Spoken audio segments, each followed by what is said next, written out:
Welcome to our video on the future of virtual reality.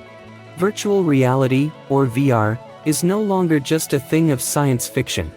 It's becoming a mainstream technology that's changing the way we experience the world around us.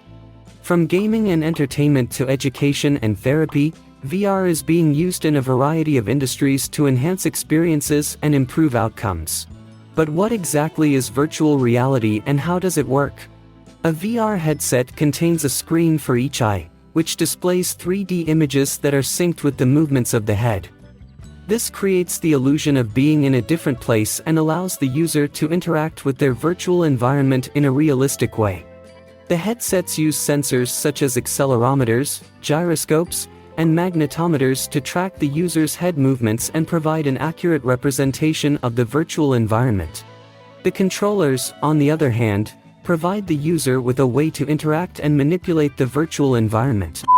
In gaming, VR allows players to become fully immersed in their virtual worlds, making the experience more realistic and exciting. Players can move their heads and look around the virtual environment, and interact with it using the controllers.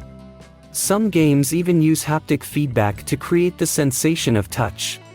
This technology has also been used to create immersive entertainment experiences such as virtual concerts and movies.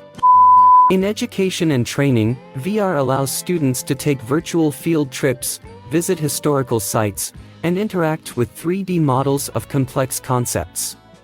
It's also been used in professional training, such as surgical simulations and flight simulations. This allows professionals to train in realistic scenarios without the risks associated with real-life training. VR is also being used in therapy to treat conditions such as PTSD, phobias, and chronic pain. By simulating real-life situations in a controlled environment, VR therapy can help patients overcome their fears and learn to cope with their conditions. The future of VR is incredibly exciting. We're just scratching the surface of what's possible. Advancements in areas like haptic feedback, which will allow users to feel the virtual world, and social VR, which will allow users to interact with others in the virtual world, will bring new opportunities for immersive experiences. The Metaverse concept, a digital world where people can meet and interact in a virtual space, is also gaining momentum. Experts are predicting that the Metaverse will create new opportunities for businesses and individuals, from virtual marketplaces and social networks to virtual real estate and gaming. Now, this is just a sampling of some of the teams and companies that are using this. It is transforming the way that people are training. And the point here is not that we want to replace actual training. It's just an extra tool that you can use to get more mental repetitions. It helps you learn faster. It helps you learn in ways that are less dangerous. Now, in terms of scaling out, because it's really exciting to watch, companies like Google build things that can allow everyone to do VR. I want to talk about Walmart. I'm going to read you this quote. From our test, we've seen that associates who go through VR training retain what they've learned in those situations better than those who haven't.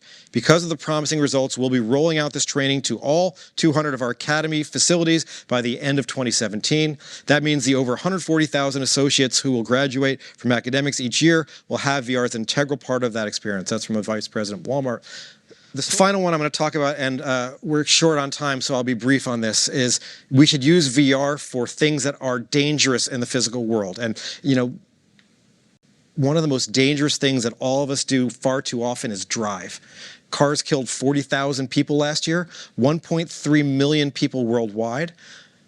We're going to look back someday, and can you believe that we all got in these metal boxes, followed other people in metal boxes, and spent an hour each day going back and forth. And, we're not quite there where a face-to-face meeting, video conference doesn't work. I've been tirelessly working with my colleagues on trying to come up with a set of nonverbal features that are sufficient enough to do what I call the virtual handshake, feeling like you're really with someone. We've got a lot of work to do there, but my plea to the brilliant people in this room and the brilliant people watching this video is let's make VR work. I don't want to get rid of face-to-face conversation. Go to that party, see your loved ones, but we don't need to drive to work every day to clack on a computer and then drive home. The kind of take-home standard that I've come up with for me personally and my friends and family that call me up and they say, well, what should I do in VR? VR is meant for things that you cannot do in the real world. That's why it's there. But if it's something that you wouldn't do in the real world, that you'd feel bad about yourself, that you wouldn't want your friends to know you did, maybe that's not something you should be doing in VR. The possibilities of virtual reality are endless, and it's changing the game in so many industries. Whether you're a gamer, student, or therapist, VR is a technology that's worth keeping an eye on.